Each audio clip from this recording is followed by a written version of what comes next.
రాజు అన్న అన్న అయిపోయింది.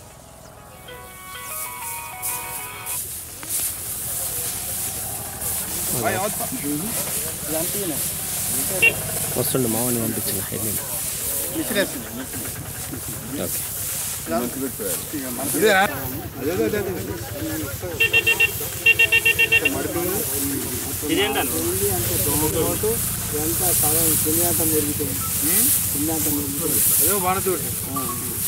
అంత రోగం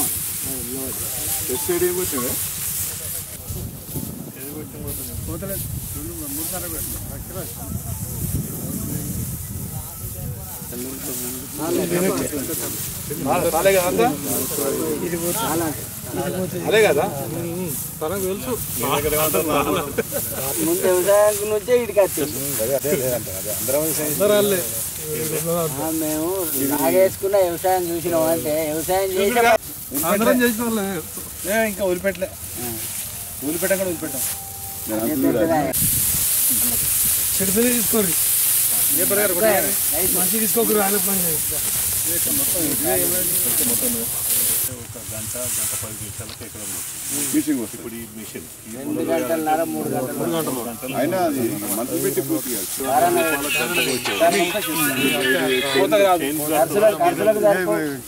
చైన్ కాదు ఎంత ఇస్తారు ఎకరానికి 1500 అది 1600 6,000 రూపాయలు సైకిల్ 15,000-18,000 ఈ ఫసల్ బీమా ఇన్సూరెన్స్ చేస్తావా? బ్యాంకులో తీసుకోలేదు. ఇన్సూరెన్స్ ఉంటుంది. ఎవరో చూసిపోయినా రెవెన్యూ అధికారులు కానీ ఎందుకు రమ్మని చెప్పలే మీరు చెప్తలేదా? చెప్పినాము, పట్టు వరకు చెప్పినాం కానీ ఏ ఊరి మండలానికి అగ్రికల్చర్ ఆఫీసర్ జయపాల్ గారు మన ఎక్స్ఎమ్మెల్యే తర్వాత రామకృష్ణ గారు మీకు తెలిసిందే. మొత్తం కూడా రాష్ట్రం మొత్తం అన్ని జిల్లాలు ఇట్లా తిరుగుతున్న బీజేపీ బృందాలు ఇట్లా నష్టపోయిన అప్పట్లో మన జంతర్ మంతర్ తెలంగాణ కూడా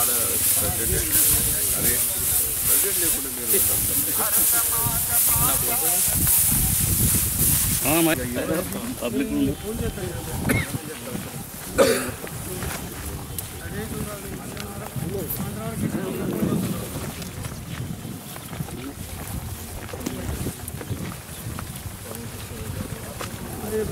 మరి ఇబ్బంది పెట్టు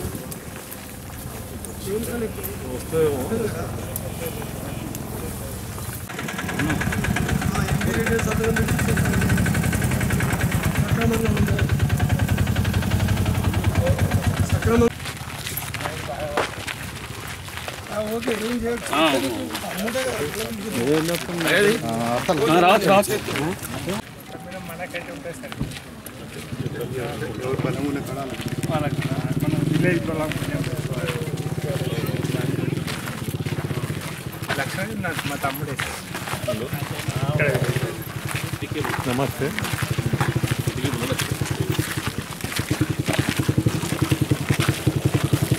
3 ఎకరాల పొలం 30,000 ఖర్చు పెట్టిన, 30-35 వేలు దాకా పెట్టిన.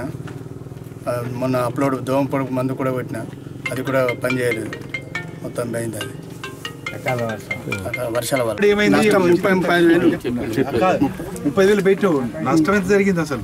నష్టం అంటే అది మొత్తం ఆ పొలం అమ్మితే కోత కోస్తే రాదని చెప్పు. అంత పెట్టాలి పైసలు చెప్పు. అది రాదు, ఇప్పుడు పెట్టిన పెట్టుబడి రాదు.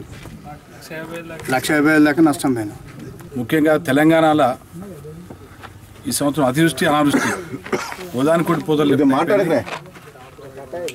ఇప్పుడు వచ్చినటువంటి పులాస గ్రామంలో చూస్తే పంట పరిస్థితి తెలిసిపోయింది.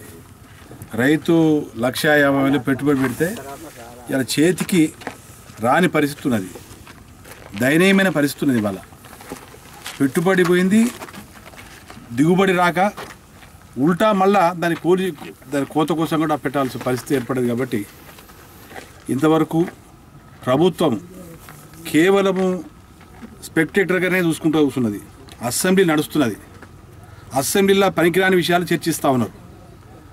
రైతు ఒక పక్క పెట్టుబడి పెట్టి రాని పరిస్థితి, పత్తి పంట మొత్తం నాశనం అయిపోయింది, చేతికొచ్చే వరి పైరు కూడా మొత్తం ఖతం అయిపోయింది. కాబట్టి ఇప్పుడున్న పరిస్థితులల్లో నిజమైన అంచనా వేసి ఎకరాకు ఏ గ్రామాలలో ఎంత నష్టం జరిగింది రైతు వారీగా వేయండి. మీరు గ్రామం వారీగా వేయచ్చు, రైతు వారీగా వేయచ్చు. భారతీయ జనతా పార్టీ డిమాండ్ ఏంటంటే రైతు వారీగా నష్టం, రైతు వారీగా ఎంత నష్టపోయినరో వాస్తవంగా మీకున్నట్టు యంత్రాంగం మీరు మొత్తంగా కూడా తురుముకాలని చెప్తా ఉన్నారు. టీఆర్ఎస్ ప్రభుత్వం మేమే తురుముకాలంలో మొత్తం మేము చూస్తాం చేస్తాం, ప్రతి ఎకరా పుస్తకాలు కాగితాలు అన్నీ కూడా కమ్మలను తిరిగేస్తూ ఉన్నారు. ఆ కమ్మలు తిరిగేసినప్పుడు ఈ కాగితాలు చూసినప్పుడు పంట నష్టంగా కూడా మీరు పరిష్కరించేయాలి. మీరు 4 ఎకరానికి 4,000 ఇస్తాను పాట పాడుతూ ఉన్నారు. ఇప్పటి నుంచి 4,000 అప్పుడొద్దు.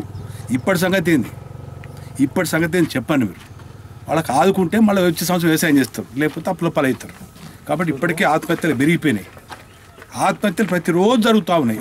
దురదృష్టం ఏంటంటే గతంలో పెద్దవాళ్ళు చచ్చిపోయేది, ఇవాళ వ్యవసాయం చేసేటోళ్ళు ఇలా 25 ఏళ్ళు 30 ఏళ్ళు కూడా చచ్చిపోతా ఉన్నారు. ఇలా దురదృష్టం, ఇలా 3 రైతులు ఇలా 27 ఏళ్ళు 30 ఏళ్ళు చచ్చిపోయారు. కాబట్టి ఈ రకమైన పరిస్థితులలో ప్రభుత్వము కళ్ళు మూసుకోవద్దు, దయచేసి కళ్ళు తెరిచి ఇంకో పక్క ఈ యొక్క ప్రాంతంలో మరి అనాదిగా వస్తున్న ఒక వ్యవసాయాన్ని కాపాడాలంటే కనీసం ఈ రకమైన ఆదుకునే తత్వాన్ని ఈ తెలంగాణ రాష్ట్ర ప్రభుత్వం చేపట్టాల్సిన అవసరం ఉంది. నైతిక బాధ్యత మీది.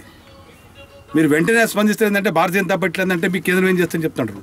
మీరు కేంద్రానికి రిపోర్ట్ తయారు చేసి పంపండి. పంట నష్టం ఎంత జరిగింది, ఇన్పుట్ సబ్సిడీ ఇస్తూ ఉంటుంది ప్రభుత్వం.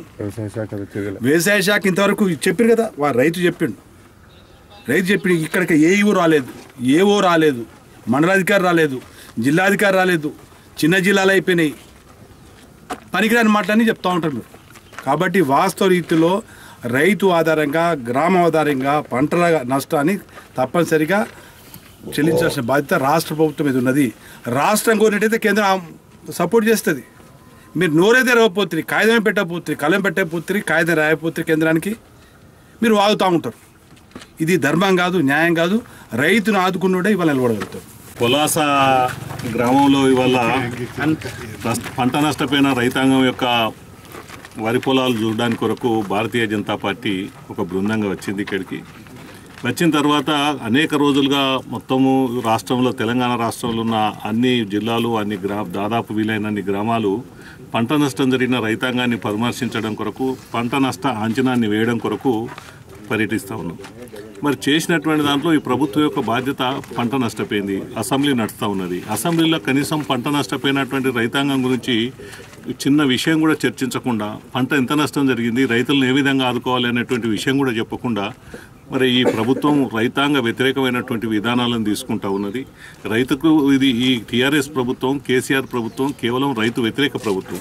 ఇక్కడ ఇంత పంట నష్టపోయింది, ఇంత పంట పడిపోయింది, ఇప్పటి వరకు ఏ ప్రభుత్వ అధికారి పట్టించుకోడు, ఎవడు చేయడు. ఎవడన్నా చూస్తే ఇక్కడ ఈ జిల్లాను మొత్తం ఎవరు చేసిండ్రు అని అంటే ఏ ఇన్సూరెన్స్ కంపెనీకి ఇచ్చిండ్రు, ప్రధానమంత్రి ఫసల్ బీమా యోజనలో ఏ అధికారికి ఇచ్చిండ్రు, దానికి ప్రధానమంత్రి ఫసల్ బీమా యోజనలో ఈ రాష్ట్ర ప్రభుత్వం కట్టవలసిన మాట ఎందుకు కట్టలేదు, ఈ రైతుల నష్టానికి ఇప్పుడు బాధ్యులు ఎవరు, ఈ పంట నష్టపోయిన రైతాంగానికి టోటల్గా ఈ ప్రభుత్వం బాధ్యత వహించవలసినటువంటి అవసరం ఉన్నది. కాబట్టి వెంటనే ప్రతి ఎకరానికి ఇవాళ ఈ పండినటువంటి పంట 50 బస్తాలు 40 బస్తాలు రావాలి క్వింటాల్కు ఎకరానికి. ఇప్పుడు కోస్తే ఆ వరి కోస్తే 15-20 బస్తాలు అయ్యే పరిస్థితి లేదు. కాబట్టి ప్రతి క్వింటాల్కు 500 రూపాయలు నువ్వు బోనస్ ఇస్తే ఇలా రైతు కొంత మేలు జరుగుతుంది. నువ్వేదో అప్పటికేదో 4,000 ఎకరానికి ఇస్తా అని ఓట్ల కొరకు తర్వాత అడుక్కుంటా అంటే అది కుదరది. ఇప్పుడు నష్టపోయిన రైతాంగానికి బోనస్ ఇవ్వాలని చెప్పి మేము డిమాండ్ చేస్తూ ఉన్నాం. దాని కొరకు తిరుగుతూ ఉన్నాం. మొత్తం అంచనా వేసుకున్న తర్వాత పెద్ద ఎత్తున ఈ రాష్ట్రంలో ఈ రైతాంగ సమస్యల మీద ఈ ప్రభుత్వాన్ని నిలదీయడం కొరకు భారతీయ జనతా పార్టీ ఒక రైతాంగ ఉద్యమం తీవ్రంగా చేస్తుంది.